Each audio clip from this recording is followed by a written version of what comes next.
Wild's hard-fought primary win in the Lehigh Valley-area district reflects the resilience of mainstream candidates against challenges from a resurgent populist left and the party's conservative old guard. Her candidacy in the general election provides Democrats with a crucial opportunity to flip a GOP-held seat as the party seeks to win a House majority. She brings a lot to the table with her nomination and will pose a matchup problem for the Republicans, Borick said. Wild's candidacy is also historically significant. If elected, she would be the first woman to represent the Lehigh Valley, located north of Philadelphia, in Congress. Pennsylvania currently has no women in its 18-member congressional delegation. Wild is now one of several women on the ballot in the Keystone State with a serious chance of changing that in November. We see a lot more energy among women than men this cycle, and with a woman on the ticket, there is an outlet for a lot of that energy, Borick said. Wild, 60, defeated 5 other Democrats. 2 of them Northampton County District Attorney John Morganelli, 62, and progressive pastor Greg Edwards, 48, were major contenders in the primary race. In the general election, Wild will face either businessman Dean Browning or former Olympic cyclist Marty Nothstein. Wild benefited from the support of Emily's List, which backs pro-choice Democratic women. The influential group bought television ads promoting Wild in the Philadelphia and Allentown markets and sent some 250,000 pieces of mail to support her bid.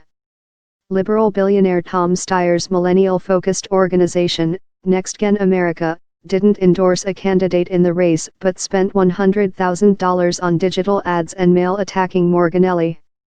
For her part, Wild survived a 6-figure digital ad and direct mail attack blitz from United Together, a pro-Morganelli PAC affiliated with the centrist group No Labels.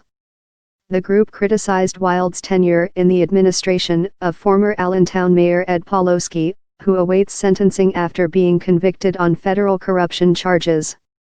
The PAC went so far as to allege in a mailer that Wild was part of a cover-up of Pawlowski's crimes, but the Allentown-based Morning Call said the literature's claims were not supported by the facts.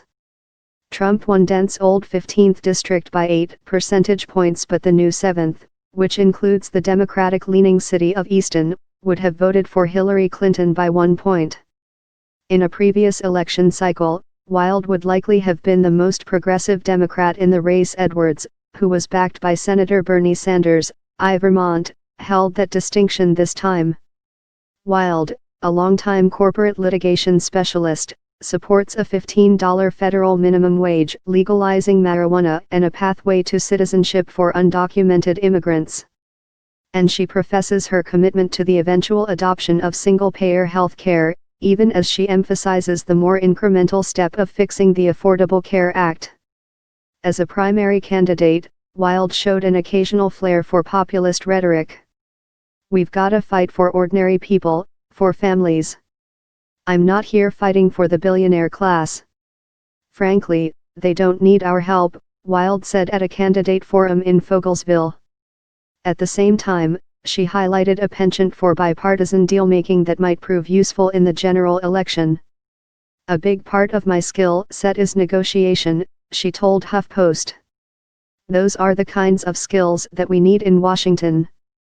We need people who negotiate, who reach across the aisle."